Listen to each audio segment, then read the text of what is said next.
Now, on 105.9 FM and streaming worldwide on the WMAL app. O'Connor and Company.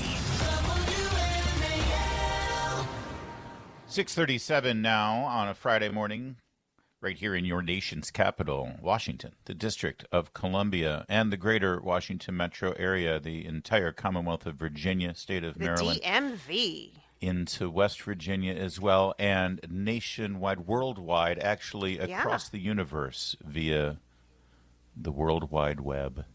They don't say World Wide Web anymore, do they? Well, maybe Al Gore said, no, I own that trademark, stop using it. Perhaps. Coming up at 7:05, we're going to check in with Heritage Foundation Director of Center for Data Analysis. He's also their chief statistician, Kevin Diaratna. Find out if the data supports the EPA's move to declassify CO2 as a pollutant. 7:35, the great one, Mark Levin, big book signing tomorrow at the Reston Barnes & Noble. And then at 8:35, an update on that data center fight in Prince William County. The citizens of Prince William County have won in court. Janine Lawson will give us that update. It's Larry O'Connor with Patrice Onwuka.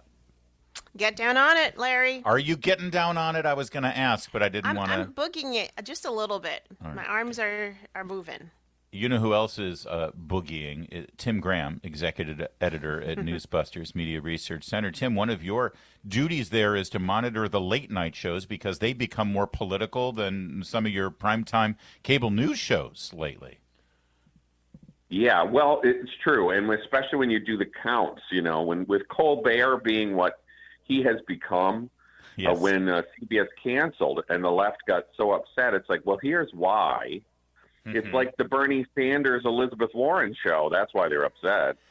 Well, and Jimmy Fallon, for a while there, was sort of trying to stride the middle ground. He, of course, inherited The Tonight Show from Jay Leno, who inherited it from Conan O'Brien, who inherited it from Jay Leno, who inherited it from Johnny Carr. But it's a long-time NBC News brand, NBC Entertainment brand. And I think that Jimmy Fallon's instincts were, hey, I'm here to make people laugh and feel good at the end of the day. But he was dragged into politics, too. But something happened yesterday. Take a listen to this, cut 13. But then, so get this. So we're smoking and we're drinking. It's really weird. And then you go, hey, let's go to another bar. And so I go, okay, so we pile into the back of your car. It's a back seat. You got a driver. It's me, Andy, you, somebody else. I don't know. Who cares? Probably dead. We drive. But get this. The amazing thing about this is we drove, took a quick left, got out to another bar. It's the same building. We drove from one door to another door. Yeah, but he had a nice ride, yes, right? Yeah. Now, that, of course, was Greg Gutfeld, who was a guest on Jimmy Fallon's show. And I thought it was a brilliant move for him to start the entire segment telling a story about he and Jimmy Fallon getting drunk 15 years ago at a bar and then jumping into his car and going to another bar, which sort of, again, humanizes. You're not allowed to humanize a conservative on these shows, Tim Graham. Well, yeah, I mean, people may remember that Donald Trump came on with Fallon, and Fallon messed with his hair to show that it was real. Yeah. And people got so upset. It was like Jimmy Fallon had tortured ducks. I mean, it was... So, yeah, the liberals, when they said that Gutfeld was coming on, this was exactly where they went. Jimmy Fallon treated Trump like a human. Now he's going to do the same with Gutfeld. Like they're aliens? He's a comedian. Well, he's a comedian. And, listen, I love the fact that Gutfeld owned the whole segment. The moment he started, he didn't wait for Fallon to introduce him. He just launched right in and owned the show in a way that Fallon actually couldn't even keep up. But, Tim, I think we've already reached the tipping point. I think we're already... culture and pop culture now. Pop culture is catching up to where culture has moved, which is to get rid of all of the woke DEI, politically incorrect. You've got to stay away from anything right of center. Is this just another demonstration that we can see more of late night moving away from we hate Trump, we hate red, we hate pro-America to actually embracing regular folks again? Well, as we said, I think that Fallon's different in that he's not trying to hold a Democrat precinct meeting. He's trying to make people laugh. Now, last night's show was like other shows. He has a bunch of Trump jokes in the monologue. But they're kind of, ooh, let's make a little fun. And it's not like a Stephen Colbert who treats him like Satan. Yeah. So, I mean, it's the right show for that.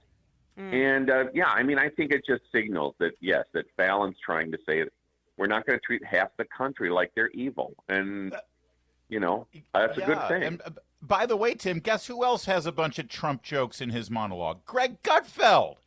Yeah, he does it too. So I have a couple of questions on this because first of all, I think that this is so important. We're gonna play in the 8 o'clock hour. We'll play more cuts from this appearance of Gutfeld, but that plus the Gina Carano settlement with Disney yesterday, which is huge. I feel like the culture is healing. I feel like the culture is swinging back, at least for the time being. Do you think, first of all, this was Fallon's idea and the team at the Tonight Show, where Jimmy Fallon is sort of taking back the reins of his show and saying, no, we're going a different direction? Or do you think maybe Comcast Universal sort of leaned on him and said, guys, we gotta do better here? Where do you think this came from?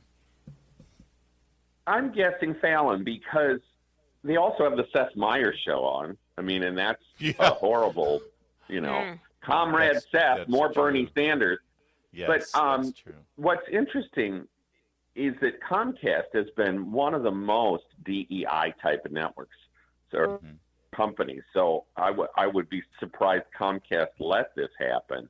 Okay. But it was so harmless. It was just, he was like any other guest making jokes about getting drunk. He came out, he hugs Jimmy and puts his legs up in the air backwards. I mean, it was crazy from the get-go. So it was entertaining. Yeah, what harm did that do? All right. Well, setting aside what harm did it do, who benefited most from this? Do you think that this – because I looked at the replies on X from the Tonight Show account, and it was universal approval and excitement. I was expecting the left to be screaming at the Tonight Show.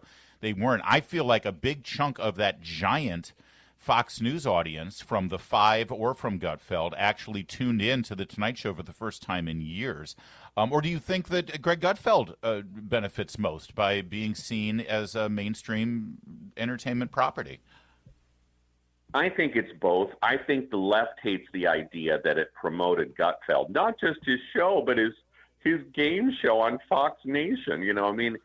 It's they hated that. I think it's good just because, yes, Fallon showed he didn't, hate half of America. But, here's the interesting thing. I'm guessing that just as many people are going to watch this on YouTube or Peacock than they're going to watch it in real time. I'm never up at 12:12. Well, or I'm catch not. the clips later, on social media. Yeah. Or hear them coming up in the 8 o'clock hour as we'll play more clips from this. Yeah, I think you're right. But honestly, I think, first of all, I think Gutfeld has sort of maxed out his Fox News audience. I guess it could get bigger. But ultimately, I think Fallon benefits the most from this. I think that people who have not watched The Tonight Show in years, who would like to have a late night show, and remember, Gutfeld, even though his show is considered a late night show, Patrice, it's on at 10 o'clock. It's not competing with the 11:30 late night shows. No. And so I can see a lot of people watching Jimmy Fallon last night for the first time in many, many, many, many years, maybe even since Jay Leno. And they're going to come back. Watch for a rate. When Colbert got canceled, I said to people, one of these other guys is going to make a break. One of them is going to recognize the path and the opportunity to build their audience. It was Fallon.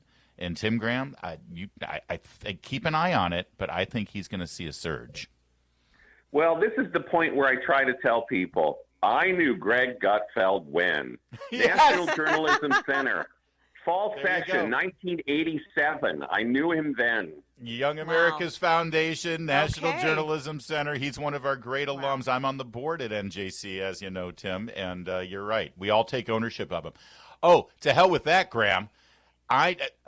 Go ahead to YouTube, search Larry O'Connor, Tucker Carlson, Red Eye. It's a great episode of Red Eye All with right me now. and Tucker. We had a blast. All right, Tim, thanks, man. Great Thanks, stuff. Tim. Sure.